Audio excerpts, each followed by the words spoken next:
নমস্কার, সন্দেশ বাংলায় সকলকে স্বাগত। আর আপনাদের সঙ্গে আমি দেবপ্রসাদ সান্যাল। আজকে আপনাদের সামনে যে ভিডিওটি আনছি সেটি একটি কবিতা। একজন বাস্তববাদী কবি শুভ দাশগুপ্ত, তার কবিতা, অতি পরিচিত কবিতা। আপনারা অনেকেই শুনেছেন, অনেকে পড়েছেন। সেই কবির কবিতা আজকে আপনাদের শোনাবো। সার্থক জনম। যে ছেলেটা চায়ের দোকানে এঁটো কাপ ধুচ্ছে রাস্তার ধারে, তাকে ডাকুন। তার কানে কানে বলুন, সুজলাং সুফলাং মালয়জ শীতলাং। হ্যাঁ, বেশ সুন্দর করে বলুন। যে মেয়েটা চাকরির নাম করে বনগাঁ কিংবা চাকদা থেকে রোজ সকালের ট্রেনে সেজে কুজে শহরে আসছে, শরীর বেচে চাল ডাল নুন কিনতে, তাকে ডাকুন। তার কানে কানে সুরেলা কণ্ঠে বলুন, সার্থক জনম আমার, জন্মেছি এই দেশে।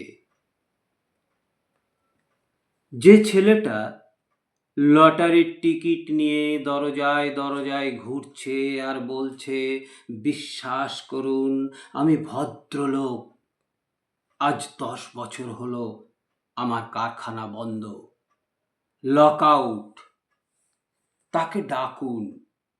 তার কানে কানে বলুন, বলো বলো বলো সবে, শত বিনা বেনুরবে, ভারত আবার জগৎ সবাই শ্রেষ্ঠ আসল লবে। রাতের আকাশ কাঁপিয়ে অঝোর ধারায় বৃষ্টি নামলে যে মা আজও লণ্ঠন হাতে টালির ঘরের দরজায় ঠাঁই দাঁড়িয়ে থাকেন তার খোকন ফিরে আসবে বলে, যে খোকনকে এমনি এক বর্ষায় উন্মত্ত রাতে কালো গাড়ির পুলিশ ডেকে নিয়ে গিয়েছিল, আর বরানগরের রাস্তায় ভোরের ঘুম ভাঙা কুকুর প্রথম দেখেছিল যার গুলিবিদ্ধ রক্তাক্ত লাশ। সেই মাকে ডাকুন। তার কানে কানে বলুন, हम बुलबुली है इसी की ये गुलिस्ता हमारा सारे जहां से अच्छा।